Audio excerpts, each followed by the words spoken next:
Parvati last मेरे और तुम्हारे साथ थी ना? हमारे साथ? अरे याद करो ना, रूम में मैं, तुम और पार्वती थे, फिर पार्वती चली गई थी, मैं और तुम बचे थे। रुक जाओ।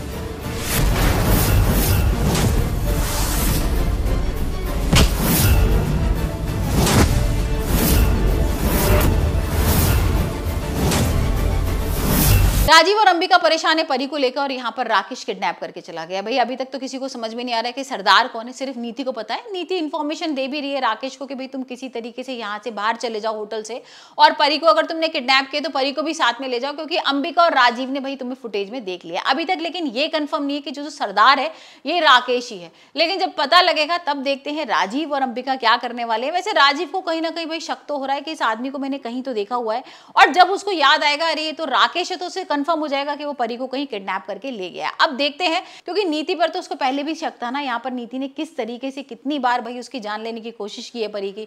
यहाँ पर राकेश के साथ मिलकर उसने क्या क्या प्लानिंग किए थे, तो हो सकता है इस बार भी उसे नीति पर शक हो। और अब तो देखेंगे अब नीति से जब वो पूछताछ करेगा तो नीति क्या बोलने वाली है। क्या नीति सच बता देगी कि भाई वो पार्वती को लेके गया, या फिर यहाँ पर नीति कुछ झूठ बोलेगी, क्योंकि भाई नीति अगर सच बता देगी तो खुद ही फंस जाएगी। और यहाँ पर भाई राकेश का सिर्फ एक ही मोटिव है ना कि ये पता लगाना कि पार्वती है या परी, और उसने रस्सी वगैरह से उसको बांधा हुआ है, उससे वही पूछताछ कर रहा है कि भाई तुम ये बताओ कि तुम परी हो या पार्वती हो। पहली बात तो भाई जो पार्वती ना उसको देख के ही एकदम से शॉक हो जाएगी, क्योंकि उसको लग ही नहीं रहा था कि किसी तरीके से राकेश उसकी जिंदगी में वापस आएगा। और वो जैसी राकेश की आवाज पहचानेगी, राकेश को देखेगी, तब उसकी समझ में आएगा कि अरे तो राकेश है। और यहाँ पर अब देखना बहुत इंटरेस्टिंग होगा कि पार्वती सच बता देगी कि वो परी है या पार्वती।